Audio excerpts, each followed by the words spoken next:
नमस्कार. कुकिंग मराठी तडका या यूट्यूब चॅनलमध्ये आपले सर्वांचे परत एकदा खूप खूप स्वागत आहे.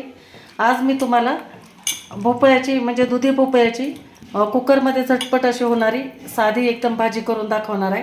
तर त्यासाठी हा भोपळा मी साल काढून कट करून घेतलेला आहे आणि पाण्यात टाकलेला आहे. तर तेल गरम करायला ठेवलं आहे. तेल गरम झाल्यानंतर आपल्याला याच्यामध्ये अर्धा चमचा मोहरी टाकायची आहे.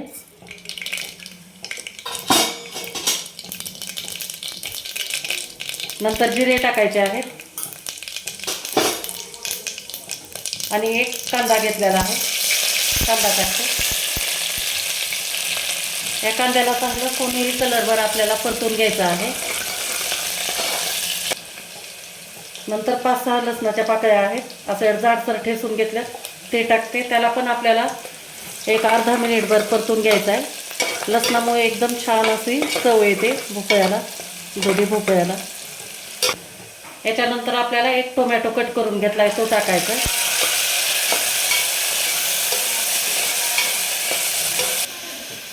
आणि मसाल्यांमध्ये आपण हे लाल तिखट, हळद, गरम मसाला, मीठ, धने पावडर आणि जिरे पावडर एवढंच आपण मसाला घेतलेला आहे.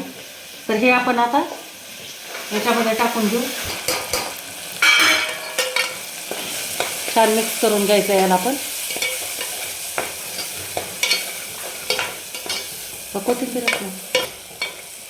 छान आता आपले सगळे मसाले आणि टोमॅटो एकजीव झालेला आहे. आता याच्यामध्ये आपल्याला भोपळा टाकून द्यायचा आहे पाण्यातून काढून.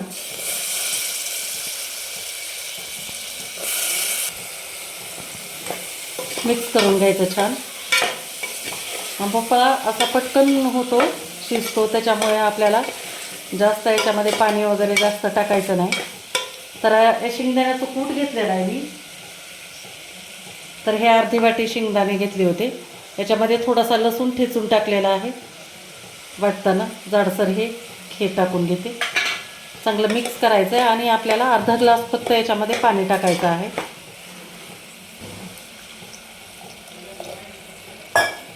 कारण भोपळ्याला त्याच्या अंगचंच पाणी सुटतं जास्त, त्याच्यामुळे पाणी जास्त नाही टाकायचं.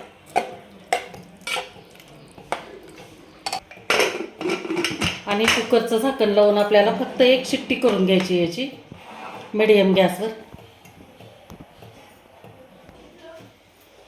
हे एक शिट्टी झालेली आहे. कुकर पण आपलं थंड झालं. बघा किती छान एकदम 5 मिनिटात एकदम मस्त अशी भोपळ्याची भाजी तयार झालेली आहे. बघू शकता तुम्ही किती सुंदर एकदम. तर अशा पद्धतीनं झटपट असं करून बघा तुम्ही. तर मैत्रिणींनो, कसा वाटला तुम्हाला माझा व्हिडिओ नक्की मला कमेंट करून सांगा.